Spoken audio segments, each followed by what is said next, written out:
Important current affairs देखते हैं 8 मई 2025 का भाई आपकी पाठशाला द्वारा।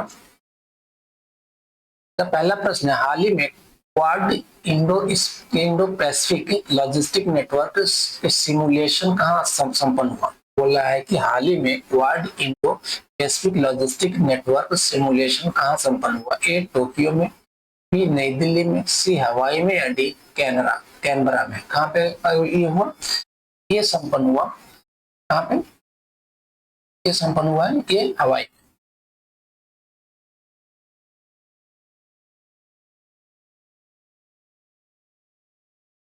क्या है, क्वाड के भागीदार ऑस्ट्रेलिया, भारत, जापान और संयुक्त राज्य अमेरिका, तीन है क्वाड में।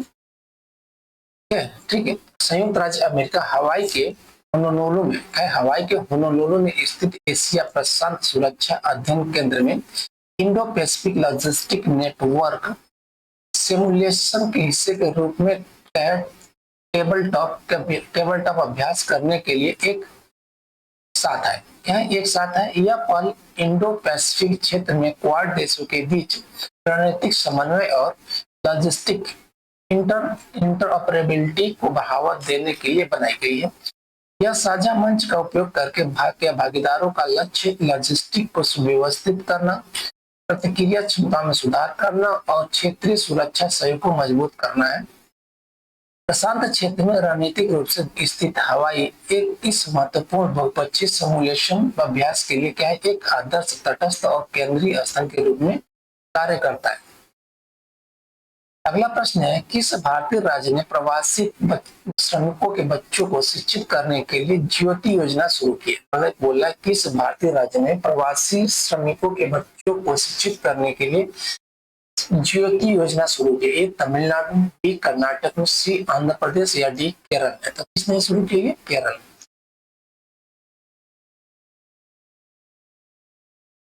मई 2025 में केरल राज्य द्वारा प्रवासी श्रमिकों के बच्चों को राज्य की औपचारिक शिक्षा प्रणाली में एकीकृत करने के लिए एक लक्षित पहल के रूप में ज्योति योजना शुरू की गई थी।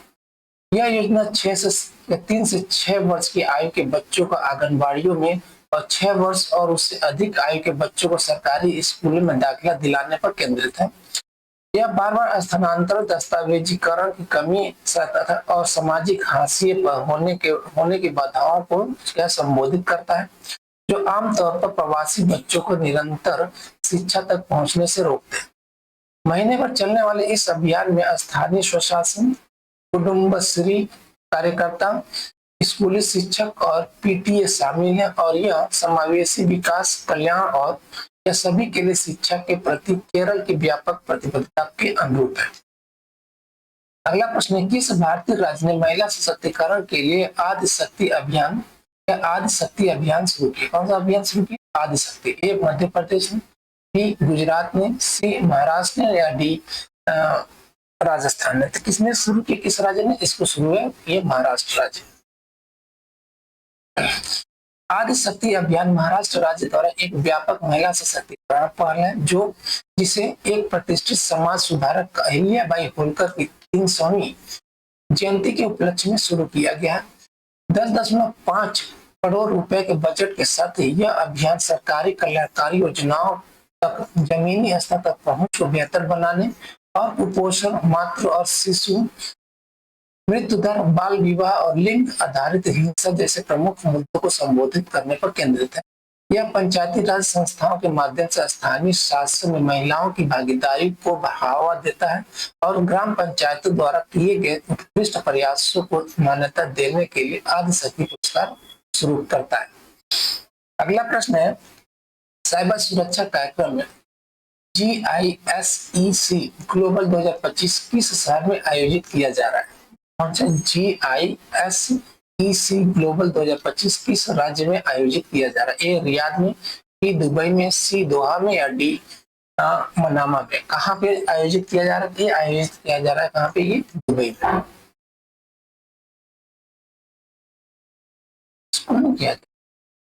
मध्य पूर्व और उत्तरी अफ्रीका।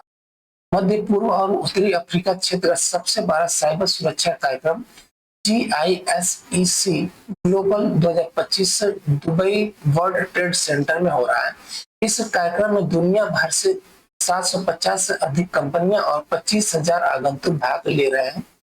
यह आर्टिफिशियल इंटेलिजेंस, डेटा प्रोसेसिंग और थ्रेड इंटेलिजेंस में अत्याधुनिक समाधानों को प्रदर्शित करने के लिए एक प्रमुख मंच के रूप में कार्य करता है।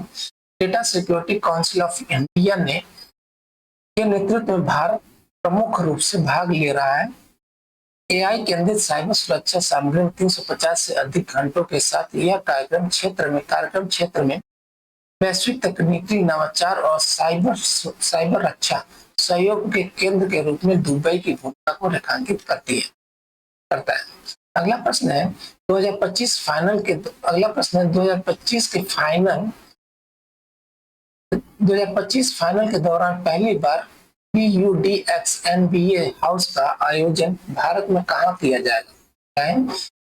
BUDX NBA हाउस का आयोजन भारत में कहाँ किया जाएगा? ए दुबई मुंबई में, बी नई दिल्ली में, सी बेंगलुरु में या डी हैदराबाद में। कि यहाँ कहाँ किया जाएगा इसका आयोजन कहाँ किया जाएगा? इसका आयोजन किया जाएगा ये मुंबई में।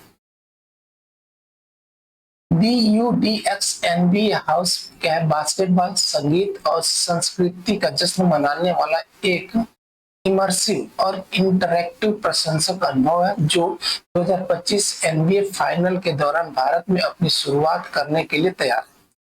यह ऐतिहासिक कार्यक्रम 7 से 8 जून को मुंबई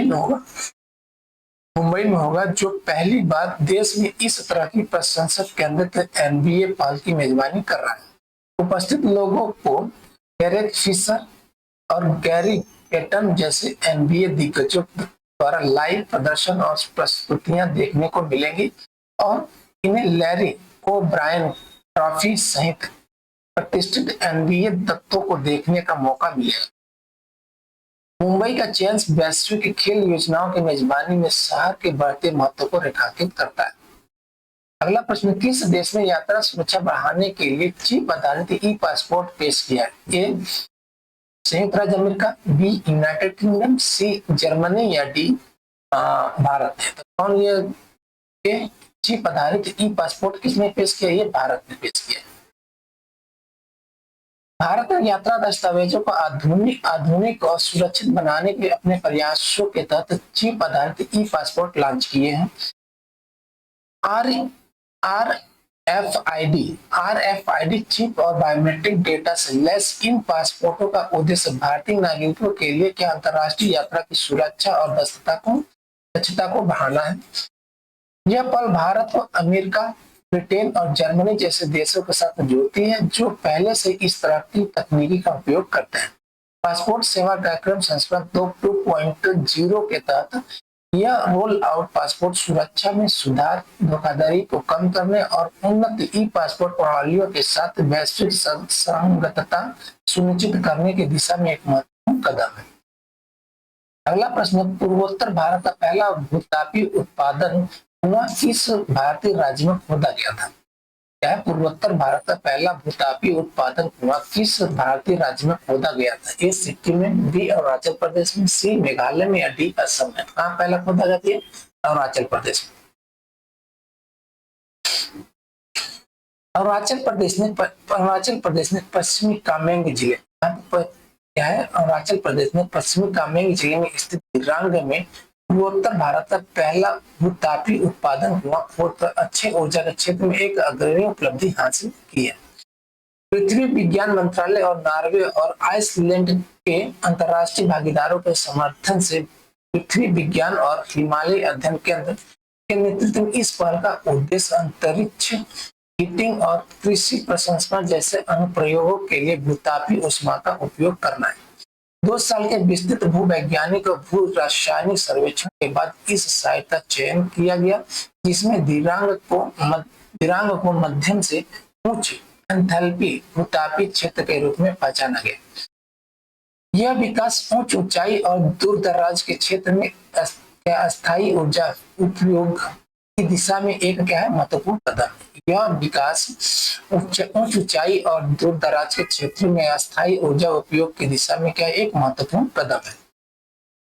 अगला प्रश्न है, आरबीआई के नवीनतम आंकड़ों के अनुसार वित्त वर्ष 2025 में क्रेडिट कार्ड जोड़ने में किस विदेशी बैंक ने अग्रणी भूमिका निभाई है?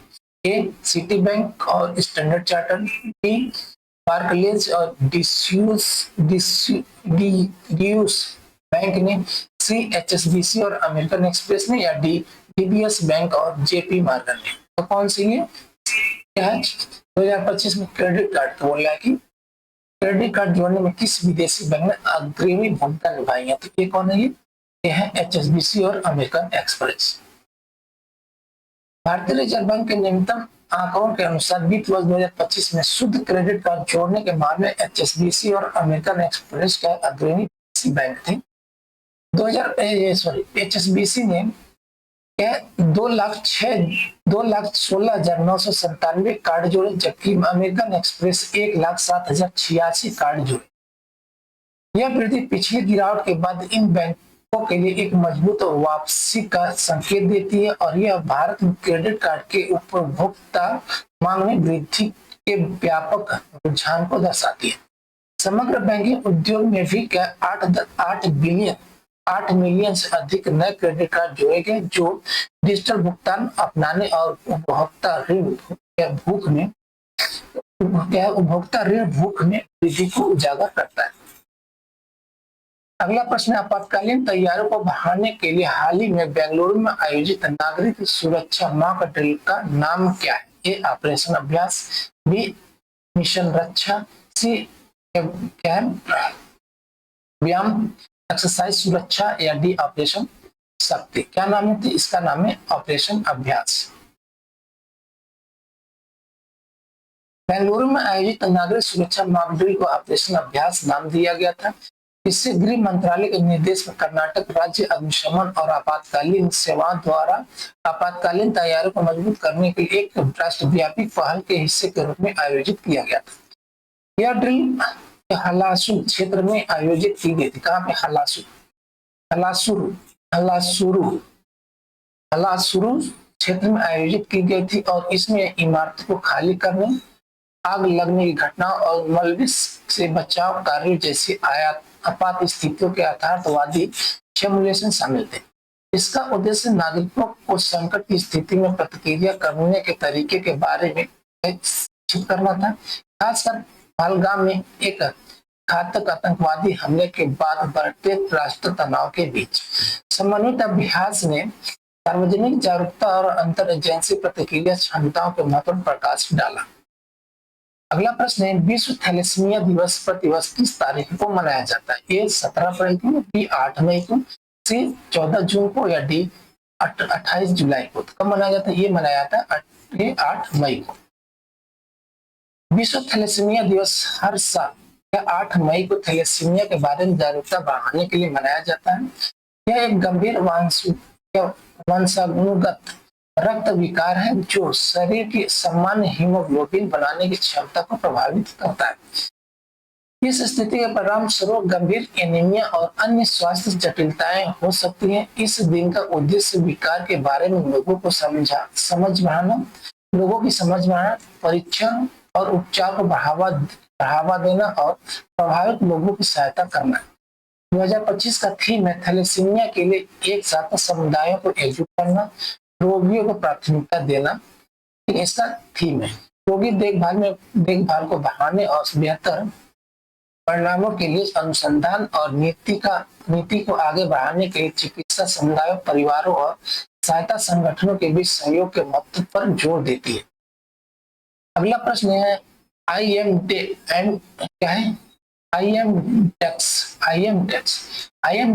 एशिया 2025 में भाग लेने के लिए INS किल्टन कहाँ रुका? ए जकार्ता में, बी कोलंबो में, सी कोलालमपुर में, या डी सिंगापुर में। कहाँ पर है? ये सिंगापुर।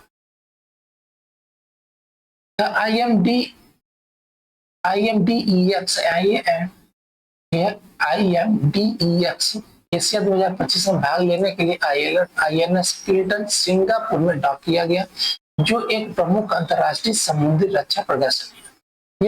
यह यात्रा भारत की अपनी समुद्री कूटनीति को मजबूत करने और क्षेत्रीय सुरक्षा साझेदारी को मजबूत करने की प्रतिबद्धता को उजागर करती है।